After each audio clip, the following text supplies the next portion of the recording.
Alright guys, welcome back. Today I'm going to be teaching you T-side, Dust 2, simple strats. It's very basic default that you need to be learning to be successful on this half of the map. Dust 2 is a very simple map to wrap your head around. This default is not too hard, not too complicated. Anyone can learn this. Numerous pros use this default all the time. It's very common to watch a Dust 2 match go on and see teams use this default. The default that I'm referring to has 5 key positions. The first player is an upper tunnels, 2 lower tunnels players. The third position is top mid player, and the final position is the long player watching the flank. Keep in mind that this is a default, meaning that players can be moved and swapped around and rotated around the map if needed. Alright, without further ado, let's get this started. To start off, the upper tunnels player is usually just going to be lurking out side B, and he's going to be here for when your team decides to execute mid to B, or when your team decides to execute B from tunnels.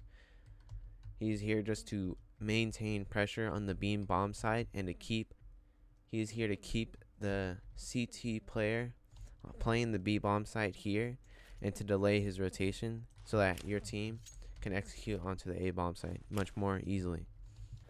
Some kind of nades that they can throw is some kind of lurk smoke out into the tunnels, which can allow for picks into B, as you can jump on top of the box and smoke, get a nice one way over the top of the smoke, or you can come out and crouch, get a pick onto somebody who's standing in the back of the bomb site. They can also throw utility with the same smoke and keep the B player much more engaged in what is happening on this side of the map. That's pretty much all they're going to do.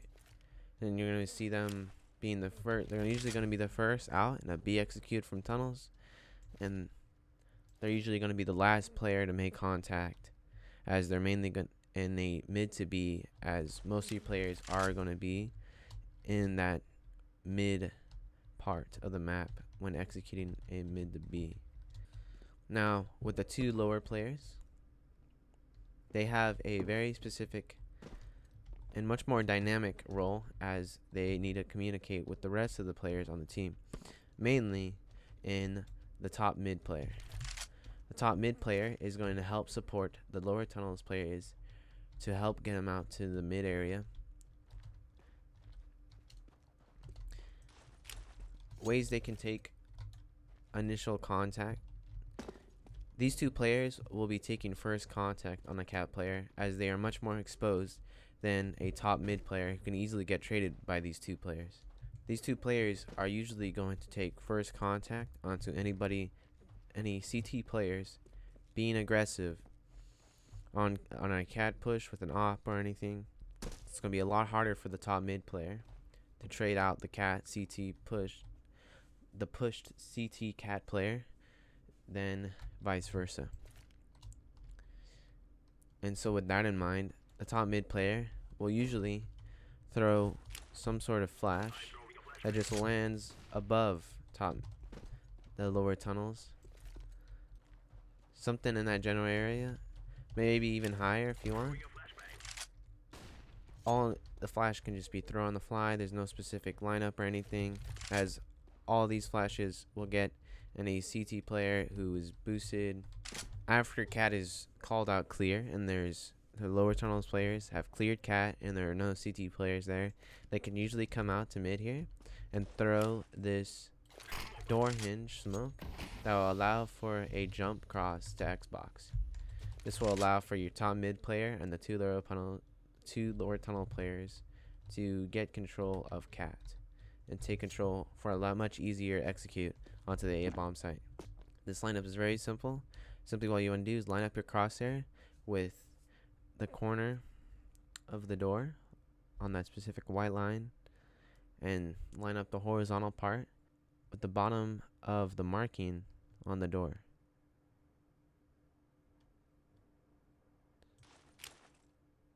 Nothing simple, just right click a smoke, and it should land on the hinge every time. Do keep in mind that NACT players seeing this smoke pop up will immediately start to scan the door, and you can very easily die from this. Now with all 3 players grouped up, you can now take control of Cat, and this is where the default really shines and shows how powerful it can be. With all 3 players here, you can easily take full control of Cat and push the CTs off. You can simply bounce a flash off the wall and it will catch any oppers. With that in mind, there can also be a dual CT setup where one plays anti-flash to help take a pick. This is where the 3 players who are here to take Cat also proves very beneficial. If the first player wide swings across the angle the opper is poking, he can take a duel with the anti-flash CT. Even if he loses it, there is a second player ready to swing immediately and help securing the kill and confirming any trade necessary. To help relieve of any double CT setup, you can easily Molotov all of the stairs, close stairs area, or throw a much more deeper Molotov to help push off any oppers playing this area on the ledge. The last position on this default that you will see is the long player. They'll usually come over to long and hold for any CT aggression. They'll also begin to start counting nades that is being used at long. A long hold from the CT side will usually consist of a molly into the T side of into the T long entrance, and then a second molly into the blue bin just in case any T's have crossed over. You also see CTs throw grenades in just for any players in this exact situation who are holding for a push. You might also see 2 nades coming from simultaneously.